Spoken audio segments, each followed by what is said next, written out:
so to lead purposefully is just to go through life in that way. And whether you have an organization of 5,000 that ladders up to you, or whether you manage a household, or whether you live in a small apartment with a dog, or whether you're just a human walking down the street who happens to have humans behind them, right? You are leading somehow. And so to do that as your best self is what I mean leading purposefully, because when we're at our best in all of those ways, we're most effective. Good morning, everyone. This is Scott Shoup from Changing Work. I hope you're doing well. We are joined by Nell Derick Debevoise. Welcome, Nell. Thank you so much, Scott. It's wonderful to be here. Good afternoon to East Coasters and Europeans. Oh, good to be with you all. So today we're going to talk about conscious business and conscious leadership specifically. Nell has a book that's come out this week called Going First, Find the Courage to Lead Purposefully and Inspire Action. And so we'll dive into that in just a bit. But first, a little bit of background on the context of why we're here. So at Changing Work, we're trying to change work from the inside out to make work a more humane and sane and compassionate place, and highlighting the stories of leaders who are also, aligned with that mission. And so Nell is here. Nell is a coach, a facilitator, a speaker, and author. She's had experience on 4 continents with leaders across various sectors, and educated at Harvard, Columbia, Cambridge, London Business School. Oh my goodness. I'm a big nerd with a lot of debt is what you can read that as. I guess. And she helps high-performing leaders get more potential about their impact. I like this part. Work with Nell's firm 3D Performance improves performance and well-being in 3 dimensions: me, we, and world. I really like that. I want to dive into it. So before we get into that, let's have people get to know you a little bit better. So Nell, that was a lot. That was a lot of great stuff. Congratulations. And how about a little fun fact? Like, what's something we wouldn't know about you by reading your LinkedIn profile or your website? One really heartful one is that I am a stepmom of now adult kids. And so I have this fabulous bonus family that I didn't do the blood, sweat, and tears of 0 to 18. The kids were mid-teens. They were 12 and 14 when I met their dad, my now husband. But COVID was a real gift because we got to household. They came home for 6 to 18 months for each of them, depending. And so we had Tuesday night dinners and we all worked in the same house. And now we're planning the first of the 3 weddings with my stepdaughter, which is such a joy and delight. So that is a very fun kind of personal part of my life. And a fun fact that's more goofy, I don't love potatoes. I just go to that because we talked about how you want potatoes to be prepared. Well, my question is, if you were potato, how would you best like to be served? And I said, Scott, I want to talk about ice cream. I would like to be a big sundae with lots of different flavors and several toppings, but not mixing fruit and chocolate. I have a really strong feeling about that. Okay. You have a strong feeling about fruit and chocolate? Really? Yeah. Awesome. Well, I know that this week is a big week for you. This is your first book, yeah? This Going First? It is. It's Going First is my first. The kind of secret is that I actually wrote a second book in the last year to go along with the first book. So it's sort of a 2-book launch. This is a playbook, which is like a guided journal to work through the content in the book. So awesome. It's like my first and second together. Well, amazing. The 1-2. Okay, so Going First, Find the Courage to Lead Purposefully and Inspire Action. I want to ask about the subtitle. Why courage? Yeah, great question. I think there's a lot of reasons to it. The first is that it is not the way of our business or society today to lead purposefully, which is why we're changing work. Right? So I think whether it's Friedman doctrine or social media or global connectivity and political unrest or political polarization, right? There's a lot of factors. So that's for another conversation. But for all of those reasons, it is not the norm to lead with heart humanly now. It is not unnatural, to be very clear. It's literally human and heart. It's actually quite natural and instinctive. And so in some ways simple, but it's not easy because we've let ourselves get pulled toward this short-term extractive form of capitalism. And so it takes courage to do things a little differently. Mm-hmm. And is that what you mean by going first? To be the first one? Yeah. Yeah. Going first. And I try to really depressurize all of this. I talk a lot about like Mm. purpose pressure. I think those of us who are purpose driven or conscious see so many problems, and we see so much work to be done, and we see so much change to be made, and we see so much pain and hurt. And so we want to do more and be better. And that's amazing. Hallelujah. Amen. That we're all here. Keep it up. But it's also tiring. It's hard and it's exhausting, and we can only do so much. And Mm. so I love going first because I think it's this invitation, and it's this, I'm an entrepreneur. So it's this newness that to me is very exciting. I recognize it's a little intimidating to others who have different styles. But I don't mean, I try to come up with a new version of this every time I say it. I don't mean that you have to be the first person from your zip code who has a cognitive disability for visual processing and for the first time winters in Antarctica and saves a penguin's life. Like, that's an amazing, really heroic thing to do first. So if that's you, I would love to meet you and like, congratulations. But I mean the first person to like build in a personal check-in in your team meeting the morning after a big global event. How about Mm. that? Like, just be the first in a conversation with your your bartender to say, how are you really? Yeah. Be that first, right? It's little stuff, but just little firsts. I love that. It doesn't have to be complicated. I like this idea of, I have a visual, you mentioned penguins, so I'm going to bring it up. I have this visual of penguins. They're all standing on the ice, and it's scary, right? The food is in the water, but they're scared to go in. And, when the first penguin goes, then the whole rest of the waddle will follow. I So love be a this. penguin, not a lemming, Yeah. because I've heard that lemmings do that only it's like off a cliff. Yeah. Let's not do that. But But I think Okay. that's a So, really good analogy because there is a lot of food in the water, a lot of food. Like, to change work, and I mean, you wrote the book on this quite literally. To be mindful reveals all of these wins, these win-win-wins, which is the me we world when we get to it. And so there is a lot of food. It's a little scary, but icy water is also good for us. So yeah, that's jump right. in. Well, Yeah. let's talk about it. What's the payoff? Like, so actually, if you could define a little bit, when you're talking about going first, what all does that mean? You gave us a couple examples, but then Mhm. what's the payoff, either personally or to the organization we're a part of? Yeah. So the title is very intentional, as I'm sure you remember from the book writing process. So going first is what we talked about. Find courage. We talked about to lead purposefully. And so Mm. that's the definition. And then we get to inspiring impact. But the lead purposefully is to lead as your best. So to Mm. figure out, which isn't obvious, but to spend the time, to take the time to know yourself. What am I good at? What do I love? What do I hate? What shuts me down? What scares me fatally, right? Like, the things that Mm. scare me a little are good. So lean in. But what scares me and shuts me down is not good. That's too much. And then what do I care about? What makes my heart beat faster? What newspaper articles do I always read? What emails do I actually read and not just delete or leave unread in my inbox? What do I care about? And what can I somehow be compensated for? Right. Mm. And people who know the Japanese concept of ikigai will hear those four elements, right? But Mm. I think that's a really elegant description of purpose. And so to lead purposefully is just to go through life in that way. And whether you have, an organization of 5,000 that ladders up to you, or whether you manage a household, or whether you live in a small apartment with a dog, or whether you're just a human walking down the street who happens to have humans behind them, right? You are leading somehow. And so to do that as your best self is what I mean leading purposefully, because when we're at our best in all of those ways, we're most effective. We're, according to Flow research, right, we're 800% more productive. So arguably we could do a whole workday in 1 hour if that were what we were measuring literally. So that's the definition. And then I can speak to the impact, but I'll pause. I love that. No, let's dig into that a little bit. 800% better. What? When we're in flow state? Is that right? Mm-hmm. Oh, I love that.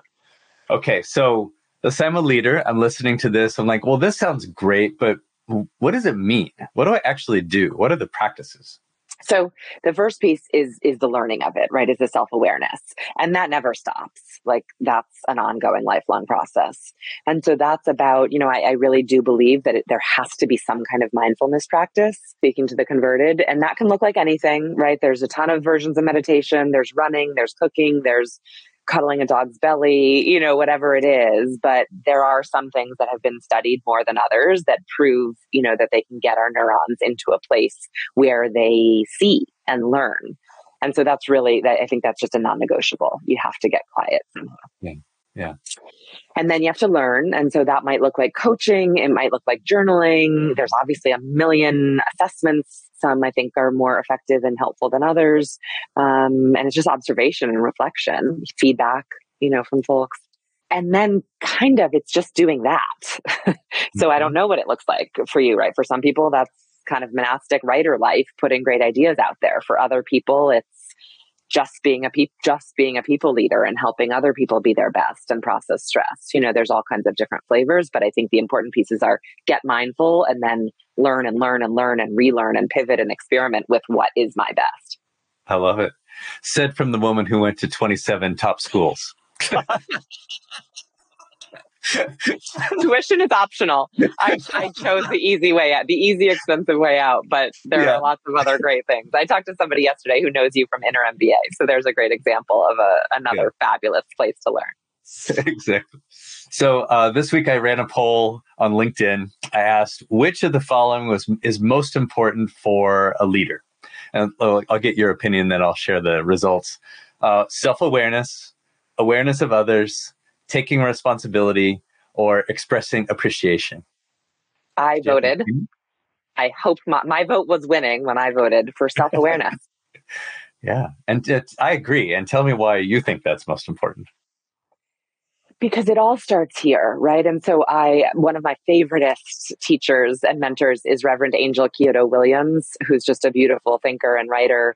And her thing is that no social change happens without inner change, and many of us say and have said that over the millennia. But it's just so true. And honestly, my first 10 years were in nonprofit doing really direct, intense service work in refugee camps with youth activists, and I saw so many people who were there to heal themselves. And it is not okay. It doesn't work. There can be healing through work, but it can't be where it starts. You have to stay okay here in ourselves before we can do anything effectively and sustainably for anyone else. It's the very trite, but very real oxygen mask metaphor on the plane. Please do not help your kid get out of this burning plane without your own oxygen, because it won't go well. And so self-awareness is a level beyond just self-okayness. But it matters. If you don't know that you are triggered, reactive to someone who has big new entrepreneurial ideas, you're going to really rain on my parade and hurt me and erode trust in that conversation and not get the best out of me, because that is how I show up to every conversation. And so I can be tampered and adjusted. And I know that there are times when a big new entrepreneurial idea is not the way forward. But if you don't know that about yourself and you hear my excitement and enthusiasm with this big new idea and you shut it down or roll your eyes, I'm going to recoil, because I'm actually a sensitive little Cancer, despite my Leo presentation. And then that's a bummer, right? It's a bummer for me. I probably don't like you as much as I could or should. And we don't get to do whatever it was that you wanted to do together as well. Right. Beautiful. So I love this. And I'm a firm believer that change starts from the inside out. It reminds me of my favorite Rumi quote, which is, yesterday I was clever and I tried to change the world. And today I'm wise. I'm working on changing myself.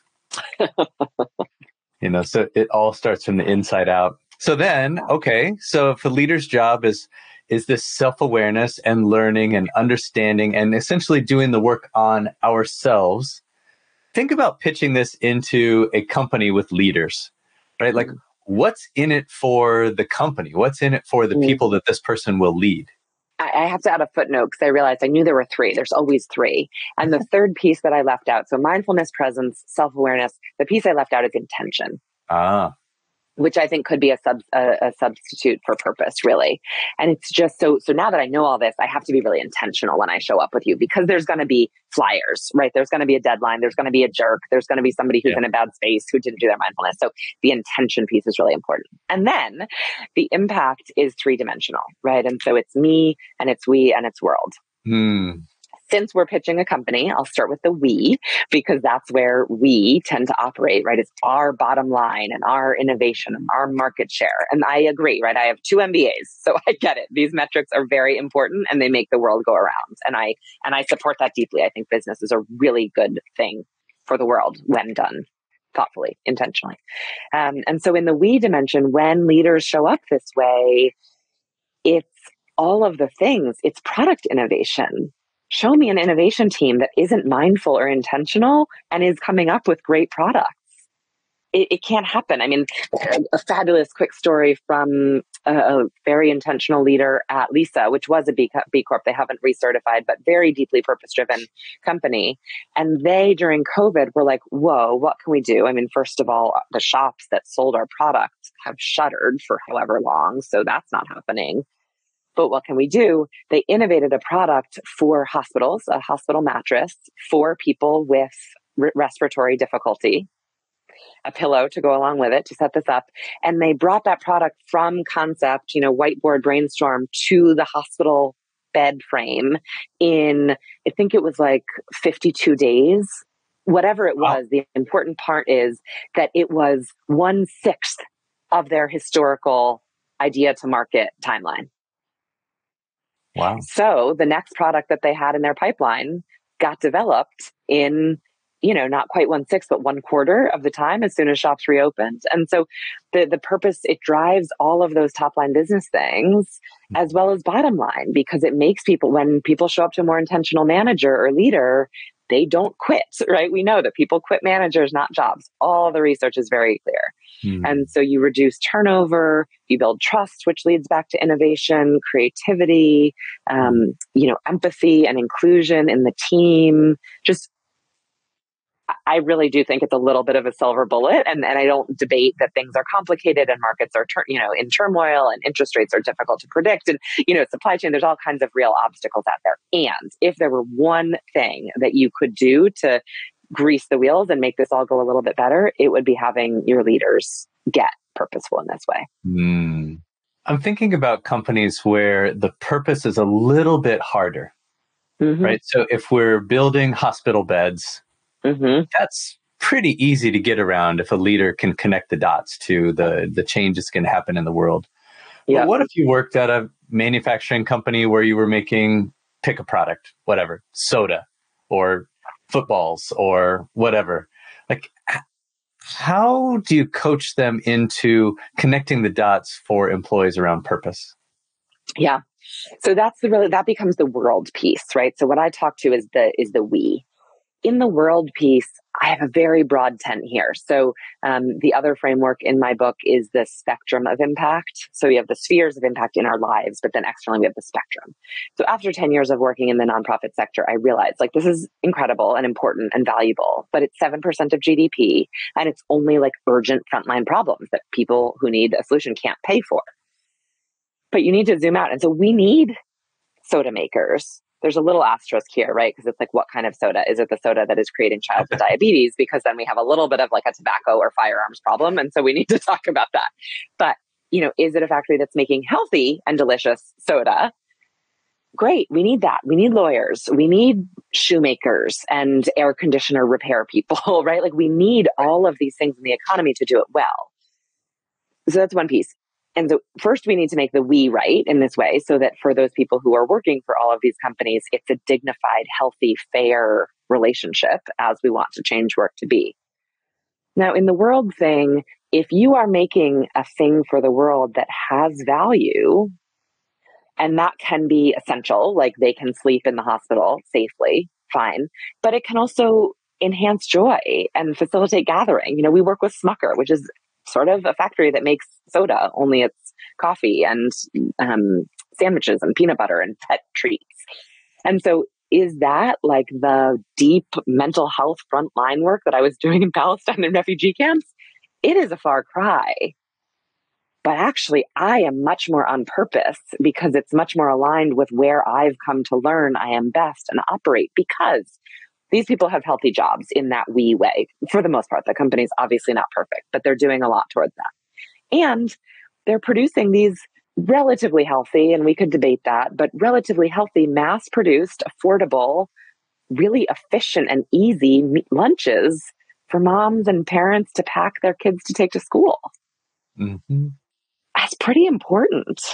Mm-hmm. And it's a big need, you know? So I think we need to have a broader view of the world impact, especially when we think about like positive impact. Yeah. The negative side, we need to be really thoughtful about. What is your carbon output? What, you know, there are real costs that companies need to be held to account for, that we're not creating negative externalities of this positive thing that we do. I know for some of us, this idea of purpose is a little harder to grasp. Maybe it's a person who hasn't quite found their stride, or they haven't quite found their thing, or they can't connect their dots about how they're changing the world. And you talk about this need to depressurize, right? So if I feel all this pressure, like, oh, I have to change the world somehow, like, how would you help me, reorient to make purpose a positive part of my life?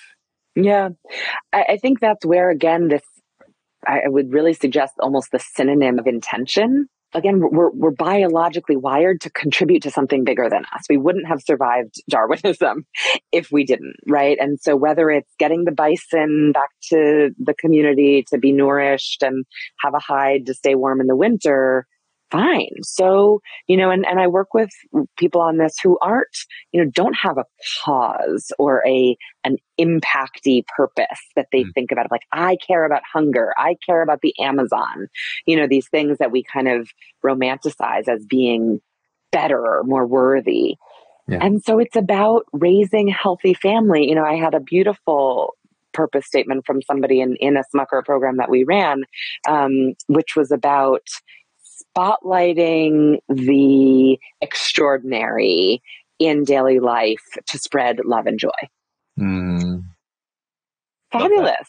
Yeah. Right. And so, who knows, she's in kind of the grind of young child rearing. And so she's not super involved in boards or nonprofits or anything. And so there's nothing super like nonprofity or impacty about that purpose. But like, is anyone going to be like, she's not doing a very good thing in the world? Like, no, that's a wonderful thing that she's doing in the world, and ripples, and it'll evolve. And as her kids age, she does have a clear sense of some boards she wants to be part of to keep doing that purpose in a more urgent or frontline way. Right. Yeah. But it doesn't need to be, I use in the book over and over, find your 1/9 billionth. If there are 9 billion humans on the planet, you just need to do your 1/9 billionth. And so for some of us, that is a teeny part of curing cancer, right? And I can promise you that every cancer researcher, the people who just won their Nobels, they don't feel like they're curing cancer because they're like working on, I didn't understand any of the articles about what they won for, but they're working on some tiny part of it, right? And so it sounds like the message is, we do what we can do. We can control what we can control. And if we're living from that place of intention, if we're living from that place that is meaningful for us, then we're changing things from the inside out. It doesn't have to be this big badge or achievement that we wear. No. Because it doesn't, number one. And because I've seen that once you remove the pressure and the stress, literally our vision gets better, right? There's kind of neurological tests about that, but that goes back to the mindfulness. Once we're just clear on like, I'm a good human and this is the unique way I have to contribute and what I care about, other stuff starts to happen. We start to do other stuff, right? We point out the extraordinary to a grocery store checkout clerk who, by the way, might be of a different race or socioeconomic status than us. And so all of a sudden there's this teeny bridge. And by the way, then we think about that person and we wonder what wages are at that company. And we vote for a person who's working on it. Like, it's just there's creep in a very lovely compassion creep. Compassion creep. There you go. Not a creep. Yeah. Okay. Not a creepy creep. Not a creepy creep. It reminds me, I have I have a friend who she does customer service in this firm that builds stuff that goes in stuff that goes in stuff that goes in stuff that somebody might use at some point. Right. And so we were talking about purpose, and she said, well, she had one and she was excited about it. And her purpose was she wanted every interaction she had that day for that to be the best thing that happened to that other person. Like, awesome. Yeah. Like her intention was, to light people up, to have them have a good day. Yeah. Fantastic. And so that's where the kind of the framework that is the sort of architecture of my book and the playbook that goes with it is to think through these 6 spheres of impact. And it came from working with a lot of MBAs and a lot of corporate types who make things that go in things that go in things, or often don't even make things, make code that goes in code that goes in code. There's literally nothing to touch. And so what came out is that you have these 6 spheres of impact. And the first 2 are more personal or internal, which is yourself, the oxygen mask metaphor. By taking the time to work out this morning, I can be a more positive part of this energy exchange because I burned off some stress and got some endorphins and, feel good. Family and friends is the other one. So that, making a healthy meal, raising feminist sons, all of this stuff in our family and friends is really impactful. And then more outside, your job, what are you paid to do and how does that have impact? But also your workplace, how are you making every interaction just in the hallway or on Zoom, the best interaction that person had? Community, are you volunteering? Is it a board thing? Or money, what you buy, what you donate to and invest in? And so this emerged from this kind of purpose pressure, this I'm just a fill in the blank, wanting to help people see like just an accountant is the one who's going to gather the data to eliminate the wage gap. So accountants, stand up. Like you've got a lot to do here, Yeah. But if you don't see that, fine. What about your workplace? What about yourself? And so it just helps make things more holistic where people can see these little things that they do that ladder up and start to creep. Beautiful. One of the things I know you do is work with horses. So can you tell me what horses have taught you about this work? Yeah. So horses don't speak. What? I know. Spoiler. And so horses have taught me and forced me and my clients to get nonverbal and to get out of this very nerdy, overeducated head, as many of my clients tend to work with as well, as we are incentivized and rewarded for doing in business these days. And so all it's about is energy. It's the only thing. Horses, like most animals, if you have dogs at home or birds or any other creature, we're the only species who lie. To ourselves, we tell lies. To each other, we lie. And maybe it's a positioning or a white lie. Maybe it's, not a big whopper. But animals don't lie. Horses don't lie. And actually, horses are prey animals is the other important fact that might be less obvious than the fact they don't talk, right? They're big. And so sometimes people are like, oh, but they're scared. They're living scared of mountain lions or cougars or whoever else. And so they have to maintain this herd culture of communication, of understanding, of sensitivity. They have a half-mile radius of electromagnetic sensitivity so that they can survive.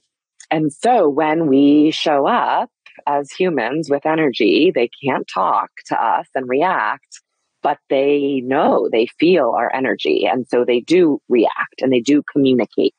And so, I, as faculty in equine assisted learning, can help mediate that by knowing some of the subtleties of horse language. But mostly what I find is that people just get it. They feel it, they hear it, they know it. And so of course there's a coaching preface, right? We're talking about what's going on, what are the challenges, what are the obstacles, what are the blocks, but we're talking about it and we're intellectualizing. And I'm a pretty good question asker, so I can usually poke and reveal some layers. But when you get out into the herd, there are no words. And so all of a sudden it drops down a few octaves. And so immediately people have breakthroughs of some kind, not always, sometimes kind of life-changing, other times more subtle, but it just is a reframe. It's an unlock from the talking that we've been doing in our heads and to each other. I love that. And it feels like there's something that's the same in humans, right? Beyond the mind, beyond language. We just know. Like if we're in the herd, if we're on a team and our manager, even regardless of what they say, we feel them. We sense them, and we sense whether they're coming from this place of goodness or truth or purity, or whether they're coming from this place of fear or greed or distrust or whatever. We know without knowing. Mm-hmm. And so this it occurs to me, like, this is why it's so important to do the work as a leader, is that you can't hide. You can't hide. Totally. Totally. I think there's a little bit of a complexity. We certainly have not been incentivized or taught to trust that knowing. And I would say in a lot of cases, we've actually even been disincentivized or discouraged from following that knowing. Right. Another mentor, friend, partner was a CEO of, big multinationals and ran big businesses before that in fast moving consumer goods and moved up the ranks quickly. And so was in a power position running a country operation young. And she said, I got there and I would, get decisions, millions of decisions a day, some really big ones, and I'd have to decide and I would know. And then I would go home and work till all hours of the night to make my case and to pull numbers and quotes and experiences to justify that knowing. Sure. And so it was a day or a week of extra work to trust that, right? And I think the same is true in some cases with even just people, because we're like, well, they're the boss. Well, they went to Harvard. Well, they dress nicely. Well, I hate how they dress. Whatever, right? We have all this human noise on top of it that, again, the animals just don't have. And so we can do that, but it's a lot of work. It takes the same presence and intention. Yeah. I know one of your goals is to make this really practical for people. And I know you wrote the Purpose Party Playbook. Tell me about the Purpose Party Playbook and how people can use that. I have it right here. It is 206 pages, 20 pages of questions, really, and frameworks. And it really it's very simple and it is very practical. I can just open. I just opened to Crafting Your Self-Sphere Cocktail. So it essentially works through those 6 spheres that I talked about, right? Super basic, super practical, and super universal. We all have those 6 spheres. I've yet to have anyone who's like, I do this thing that doesn't fit into one of those spheres. It's very universal. It's very simple by design. And so this Crafting Your Self-Sphere Cocktail helps you determine what investments of time or energy or maybe money to add and how much of them to make your impact the most effective or delicious that it can be. The exact nature and mix of actions are unique to you. So consider these questions.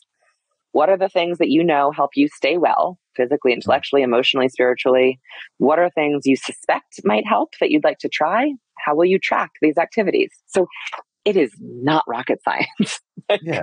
I don't know how Harvard, I don't know that HBR is going to publish this. I don't know that my average syllable count is up to HBR's standards. By design, this is not rocket science. And so what's new about it and why I am proud and excited about the value that I think it brings to people is it is just comprehensive. It's asking very basic questions that we don't ask ourselves, and most managers and companies don't either. And so it's just a comprehensive way to think in whatever time you've got. I have a video coming out shortly about 15 minutes a week or 1 hour a week or 5 hours a week, depending on where you're at, small, medium, or large, but as little as 15 minutes a week, just thinking about this stuff more regularly. And so there's nothing new or, it's not rocket science, but it's a place to go and a guide. Excellent. Well, thank you for making it accessible to all of us. So, Nell Derick Debevoise. I almost got it. Tell us how people can find you. How can they find this book? How can they find the Purpose Party Playbook? How do they work with you? Yeah. Thank you for asking, and please do. So LinkedIn is super easy. My name is very weird and memorable and unique, so I'm easy to find and very promiscuous on LinkedIn. So please connect. Let me know how you found me, but I'm super open. If you were here, just say I was on the webinar with Scott in Changing Work, and I would love to connect there. And everything, kind of roots out from there. My writing is there, and videos and links. please buy the book on bookshop.org. It is on Amazon and all the other places, but please support local bookshops by buying on bookshop.org. It's actually, last time I checked, it actually is priced a little bit cheaper. So you might have to wait an extra 48 hours, but that's good. It'll give you time to go outside and walk the dog or something. You can savor it. Savor it, exactly. Anticipation. Exactly.